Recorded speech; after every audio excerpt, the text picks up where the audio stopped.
Hi. Alright, so last video we left off talking about the atmosphere of Venus, and now we're going to discuss what the atmosphere is made of. And we're going to compare that to what is in Earth's atmosphere, just because Venus and Earth are similar in some ways. It's interesting to compare the two, and it's thought that these two planets would have started off very similar, but then because of their location and other interesting, unique events to each, they would have diverged and changed accordingly. We're going to talk about these again in the Earth unit, but I just want to have them for comparison. So, Venus's atmosphere. Look at this. It's basically a carbon dioxide planet. Plants would love it if the plants wouldn't turn into charcoal within seconds because of the extreme heat. But a lot of carbon dioxide, mostly carbon dioxide. Whereas on Earth, even though our atmosphere is mostly nitrogen, it's still only 78%, a little more than 3/4. Then we get a lot of oxygen. This is essentially, I like to think of it as plant poop or plant waste. Plants take in carbon dioxide, and it's been so long since I've done the photosynthesis process, but essentially they take the carbon from the carbon dioxide and sunlight and turn that into sugars or something. Anyway, kind of cool. I should review that someday before I speak too much about it. But our oxygen, this much oxygen, basically comes from plants, which is pretty cool. Venus doesn't have plants, and so it's not really able to reduce the amounts of carbon dioxide in its atmosphere. And of course, similar to Earth, the rest of it is basically nitrogen. There's trace amounts of water, not much. Venus is a very dry planet. Trace amounts of carbon monoxide, not much. Trace amounts of sulfur dioxide, not much. Trace amounts of argon.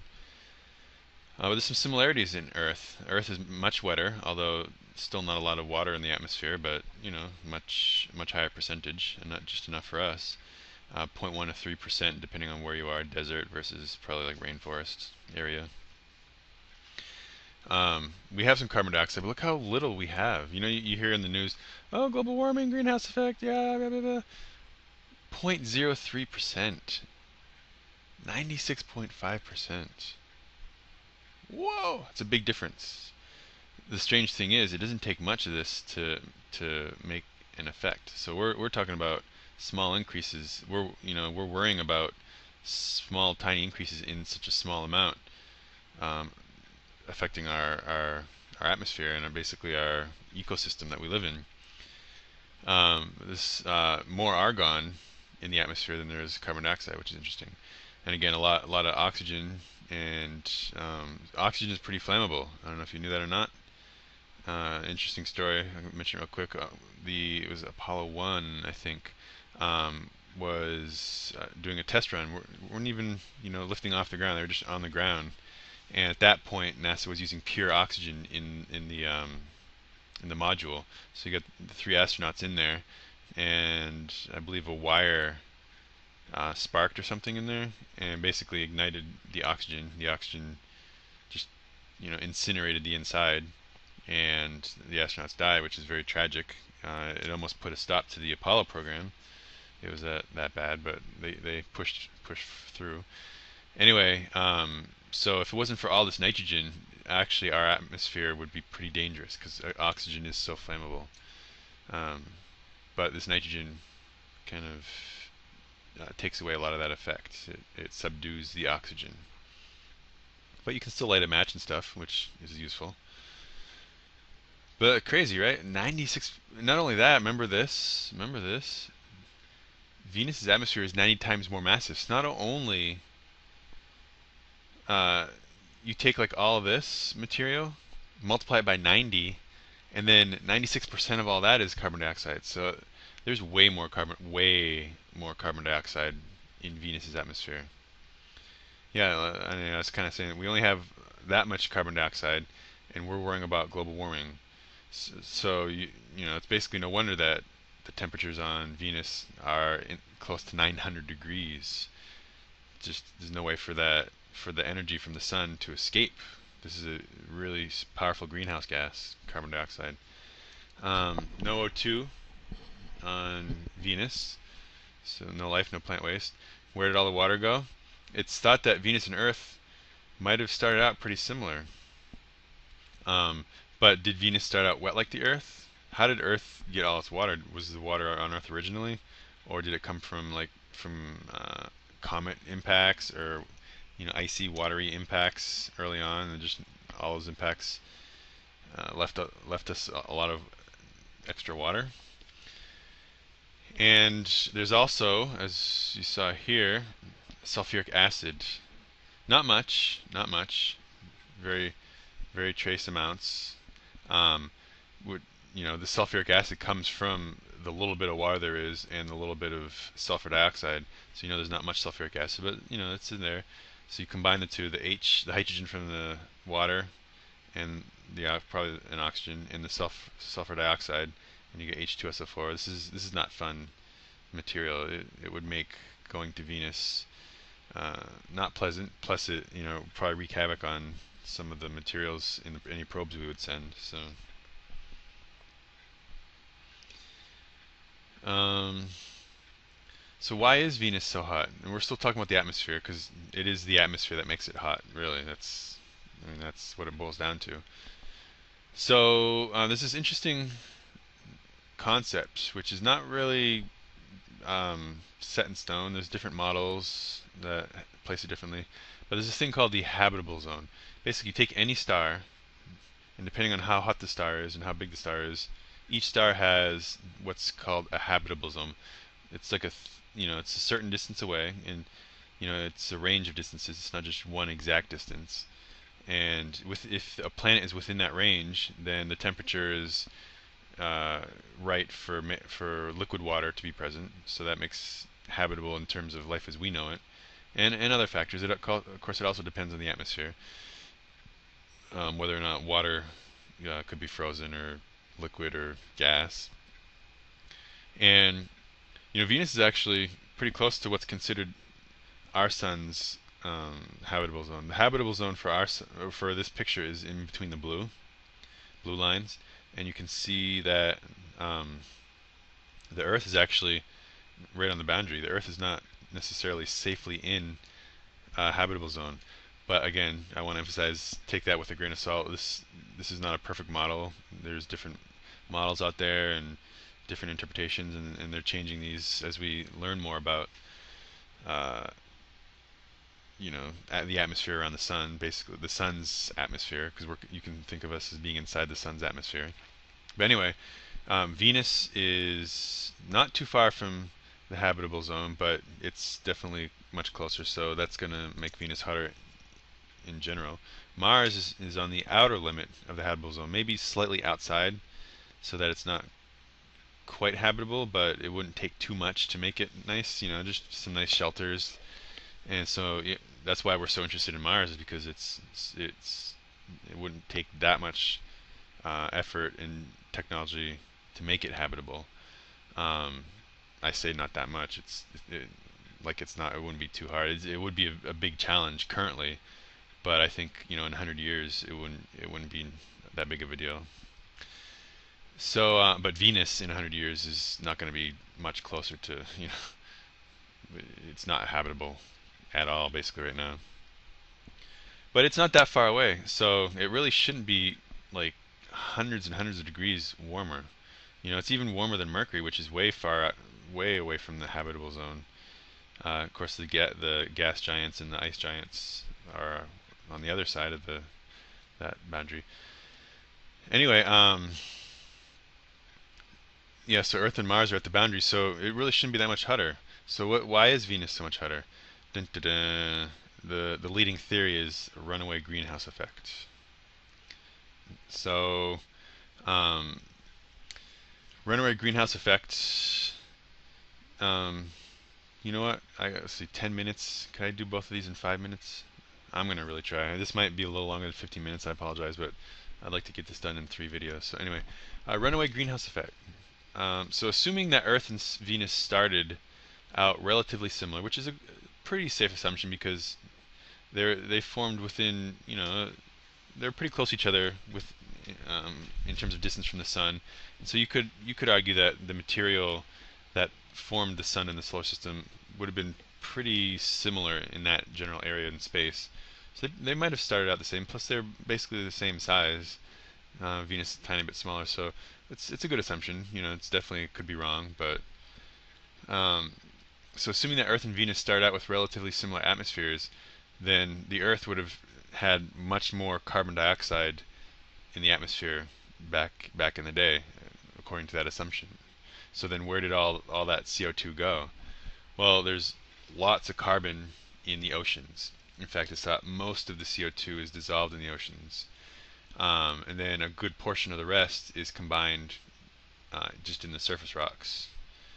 Um, and it's thought that if all the CO2 in the oceans and rocks were to be released in the atmosphere, then I think the Earth's atmosphere would be like 70 to 90 times denser than it is, much more like Venus.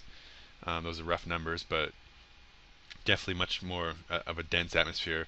And of course, you would have a crazy greenhouse effect going on, much more dangerous than the little bit of CO2 that we're releasing, and then causing the argument of are we creating a greenhouse effect that's detrimental to our survival, possibly.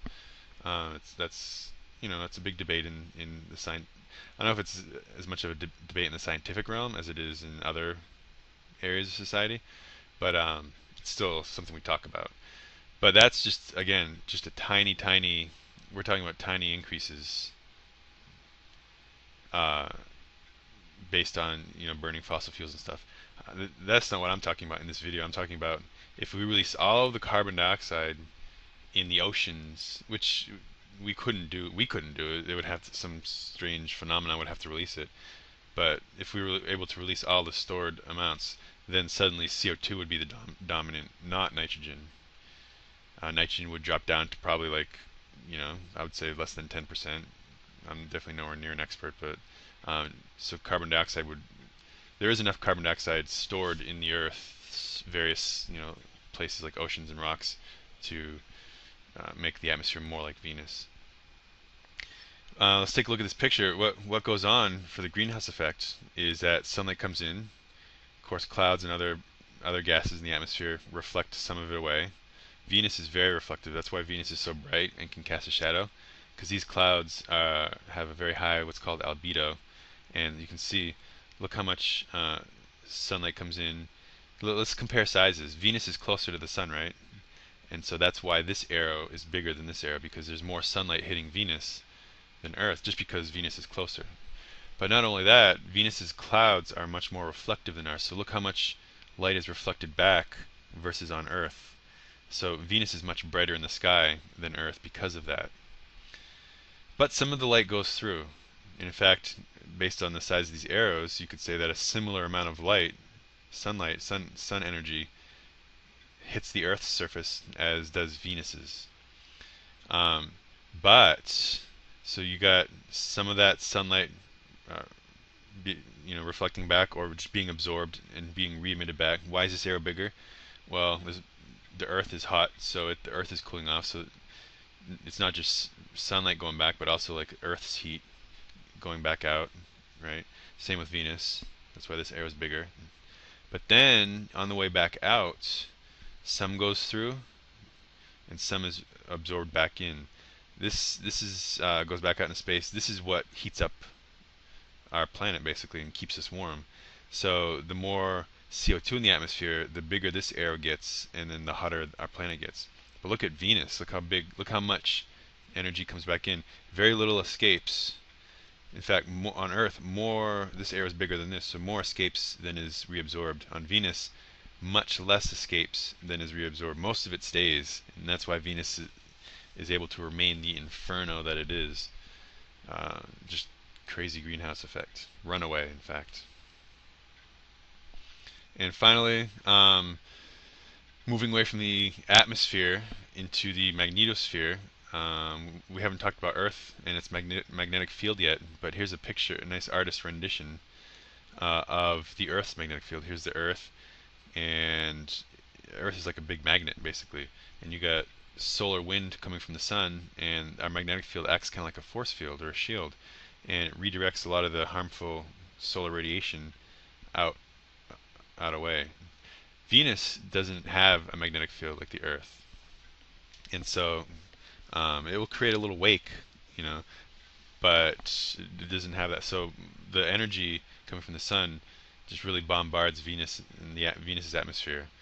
Um, but the thing is, the atmosphere is so thick that a lot of that energy is absorbed. A lot of that radiation energy is absorbed by the atmosphere and doesn't reach the surface. So that's interesting. But again, Venus basically has no magnetic field, and so why is that the case? Presumably, they're very similar in size, so they would have similar internal structures going on. We don't know because the best way to figure out what's going on in a planet is to measure earthquakes with seismographs, and we can't really place them on Venus before they would get destroyed very quickly. So we can't really test for Venus's earthquake or seismic activity. And so it's the leading theory, which is very much based on theory and very little based on direct evidence, which is not usually a good thing in science. That's never a good thing in science. You want more data to verify your theory. But the leading theory, based on what comparative planet we can compare to other planets, including our Earth, and make educated guesses. The leading theory is that because Venus rotates so slowly, the dynamo effect that we see on Earth doesn't really take place. I'm going to talk more about this in the Earth unit, but basically when you have like a magnetic core spinning relative to a planet, that's what would create a magnetic field. That's very basically, so there's a lot more involved to it than that. But because Venus rotates so slowly, it doesn't have a chance to create this dynamo effect and make a magnetic field. So that's what we think about it right now. And so yeah, that's Venus. 3 videos, not too bad. A little longer than 15 minutes. I apologize for that, but Venus is an interesting planet. We don't know as much about it as we should at this point, but there's only so many resources and funding out there for exploring. And right now we're really focused on Mars, which I also think is a good thing as well. So anyway, I hope you enjoyed Venus, and next up is our home planet Earth. See ya.